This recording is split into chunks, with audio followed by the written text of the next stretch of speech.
Hello বন্ধুরা, নমস্কার। কেমন আছো সবাই? আশা করি তোমরা খুব ভালো আছো। আমি অনেক দিন থেকে ভিডিও দিতে পারিনি, কারণ আমার শরীরটা খুব খারাপ ছিল। বাড়ির কিছু অসুবিধার জন্য ভিডিও দিতে পারিনি। অনেক দিন পর আবার চলে এলাম একটা দারুণ একটা রেসিপি নিয়ে, যেটা অ্যাকচুয়ালি সবাইয়েরই ভালো লাগে। শহরের দিকে চাষ হয় না ঠিকই, কিন্তু গ্রামের দিকে চাষ হয়। এইগুলো খুব সুস্বাদু খেতে লাগে। পাট শাকের ভাজা একটু অন্যভাবে আমি বানালাম। তোমরা পুরো ভিডিও দেখো অবশ্যই, আর একটু লাইক কমেন্ট শেয়ার করো। আমি এই পাট শাকগুলো বাড়ি থেকে এনেছিলাম। বাড়ি গিয়েছিলাম শরীর অসুস্থর জন্য বাড়ি গিয়েছিলাম। সেই বাড়ির মাঠের পাট শাক এনে অনেক দিন থেকে রেখে দিয়েছিলাম, দিয়ে ফ্রিজ থেকে বের করিয়ে পাট শাকগুলো ভেজেছি। একদম নরম কচি পাট শাক।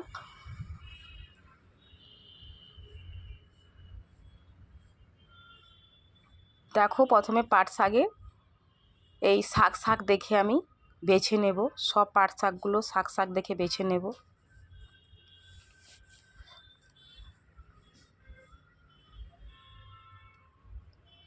একটু ঝিমিয়ে গেছে, কারণ অনেক দিনের শাক তো, তাই। কারণ আমার এতটাই কাশি হচ্ছিল যে 8-10 দিন ধরে শুধু কাশি হচ্ছে, কাশি কমছিল না। অ্যান্টিবায়োটিক খেয়েও কাশি কমছিল না। আবার ডাক্তার দেখিয়ে ওষুধ খেতে তারপরে কাশি কমেছে, কিন্তু এখনও কমেনি। এখনও কাশি আছে, কফ বুকে জমে গিয়েছে। এই কারণেই আমি ভিডিওগুলো দিতে পারিনি। তারপরেও বাড়িতে গিয়েছিলাম, বাড়িতে একটু সমস্যা ছিল, আর ভিডিও হয়নি। তাই ভাবলাম অনেক দিন থেকে বন্ধ আছে, একটু ভিডিওটা দেই, শেয়ার করি তোমাদের সাথে। মোটামুটি পাট শাকগুলো আমার সব কিছু বাছা হয়ে গেছে। এবার এটাকে আমি ভালো করে চটকিয়ে বালতির মধ্যে ধুয়ে নেব। এই দেখো, এক ঝুড়ি পাট শাক হয়ে গেছে, কিন্তু ভাজলে একটুখানি হয়ে যাবে। দিয়ে প্রথমে আমি পাট শাক সঙ্গে সঙ্গে ভেজে নেব না, এমনি কড়াই গরম করে পাট শাকগুলো দিয়ে দেব। নুন হলুদ দিয়ে প্রথমে শাকগুলো কিছু সেদ্ধ করে নেব। কোনো জল টল দেওয়ার দরকার নেই, আর জল ফেলানোরও দরকার নেই। ধোয়ার যা জলটা থাকবে তাতেই হয়ে যাবে। এখানে নুন হলুদ দিয়ে ঢাকা দিয়ে দেবো। পাট শাক তো খুব তাড়াতাড়ি করে সেদ্ধ হয়ে যাবে, আর নরম কচি পাট শাক খুব দারুণ সুস্বাদু খেতে লাগে। আমরা যেভাবে গ্রামের দিকে খাই, গ্রামের দিকে শুধু এইভাবেই সেদ্ধ করে শুধু একটু সরষের তেল আর শুকনো লঙ্কা মাখিয়ে খাই। আর একটু অন্যভাবে বানিয়েছি বলতে, আমি দেখেছিলাম এইভাবে কাউকে বানাতে, সেটাই আমি ট্রাই করলাম। একটু ঘন করে রসুন আর পেঁয়াজ দিয়ে ভাজলে দারুণ খেতে লাগে, সেটাই আমি আজকে বানিয়েছি। আর দেখো, এদিকে কথা বলতে বলতেও পাট শাকটা সেদ্ধ হয়ে গেছে। এবারে পাট শাকটা ঝুড়ির মধ্যে আমি নামিয়ে নেব।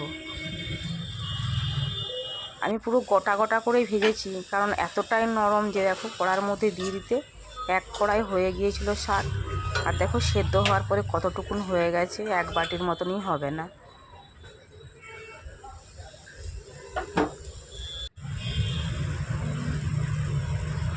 দিয়ে তারপরে আমি একটা ওই ঝুড়ির মধ্যে নিয়ে নেবো। দেখো, কোনো জল টল কিছুই নেই, শুধু জাস্ট একটু সেদ্ধ করে ভাপিয়ে নেওয়া।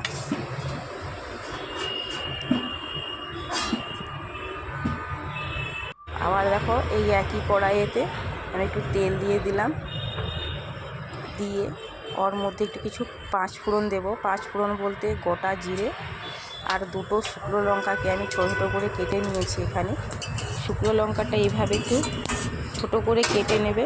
আর দেখো, ফোড়ন আর লঙ্কা ভালোভাবে ভাজা হয়ে এলে ওর মধ্যে আমি দিয়ে দেবো 3-4টার মতন রসুন কুচি আর পুরো একটা গোটা পেঁয়াজ কুচি দিয়ে ভাজা করে আমি এটা ভেজে নেব। খুব সুন্দর করে ভেজে নেব।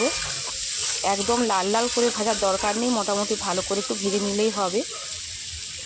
দেখো, এভাবে একটু ব্রাউন কালার চলে এলে এর মধ্যে এবারে পাট শাকটা দিয়ে দেবো।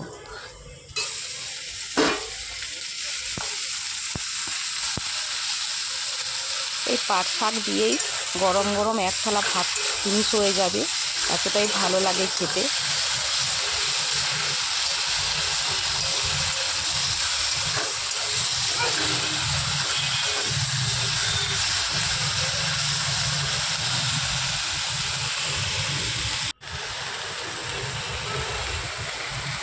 দেখো ভাজা হয়ে গেছে কমপ্লিট। এরপর আমি একটা প্লেটে করে আমি তুলে নেব।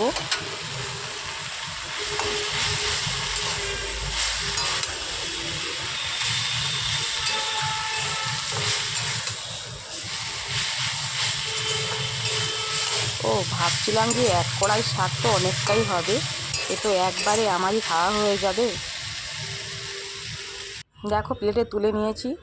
এবারে তোমরা বলো কেমন হয়েছে পাট শাকের ভাজা। তোমরাও একবার ট্রাই করো, আর অবশ্যই লাইক কমেন্ট শেয়ার করো, আর ভিডিওটা দেখো। আর নতুন বন্ধুরা হলে অবশ্যই চ্যানেলটা সাবস্ক্রাইবার করে দিও। পাশে থেকো, সবাই ভালো থেকো, সুস্থ থেকো। দেখা হবে